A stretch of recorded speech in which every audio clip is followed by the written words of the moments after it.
ಗಣೇಶನಿಗೆ ಪ್ರಿಯವಾಗಿರೋ ನೈವೇದ್ಯಗಳಲ್ಲಿ ಕಡಲೆಕಾಳು ಉಸ್ಲಿನೂ ಕೂಡ ಒಂದು. ಇನ್ನೇನು ಗೌರಿ ಗಣೇಶ ಹಬ್ಬ ಹತ್ರ ಬರ್ತಾ ಇದೆ.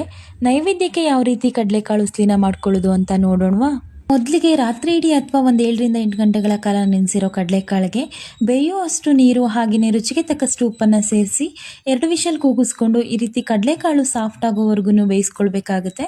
ನಂತರ ಒಗ್ಗರಣೆ ಹಾಕ್ಕೊಳ್ಳಿಕ್ಕೆ ಒಂದು ಪ್ಯಾನ್ನ ಇಟ್ಕೊಂಡು ಅದಕ್ಕೆ ಎಣ್ಣೆ, ಸಾಸಿವೆ, ಜೀರಿಗೆ, ಕರಿಬೇವು ಹಾಗೆ ಹಸಿಮೆಣಸಿನಕಾಯಿ, ಸ್ವಲ್ಪ ಇಂಗನ್ನು ಸಹ ಸೇರಿಸ್ಕೊಂಡು ಒಗ್ಗರಣೆನ ಚೆನ್ನಾಗಿ ಫ್ರೈ ಮಾಡ್ಕೊಳ್ತಾ ಇದ್ದೀನಿ. ಒಗ್ಗರಣೆ ಎಲ್ಲ ಚೆನ್ನಾಗಿ ಫ್ರೈ ಆದಮೇಲೆ ಬೇಯಿಸಿರುವಂಥ ಕಾಳಲ್ಲಿ ನೀರನ್ನು ಸಪ್ರೇಟ್ ಮಾಡಿ ಕಾಳನ್ನು ಸಹ ಸೇರಿಸ್ಕೊಂಡು ಅದಕ್ಕೇನೆ ಉಪ್ಪು ಮತ್ತು ಅರಿಶಿನ ಹಾಕಿ ಕಾಳನ್ನು ಮಿಕ್ಸ್ ಮಾಡ್ಕೊಳ್ತಾ ಇದ್ದೀನಿ. ಹಾಗೆಯೇ ಇದಕ್ಕೆ ಫ್ರೆಶ್ ಆಗಿ ತುರಿದಿರುವಂತಹ ಹಸಿ ತೆಂಗಿನಕಾಯಿ ತುರಿನೂ ಸಹ ಸೇರಿಸ್ಕೊಂಡು ಒಂದು 2ರಿಂದ 3 ನಿಮಿಷ ಚೆನ್ನಾಗಿ ಫ್ರೈ ಮಾಡ್ಕೊಳ್ತಾ ಇದ್ದೀನಿ.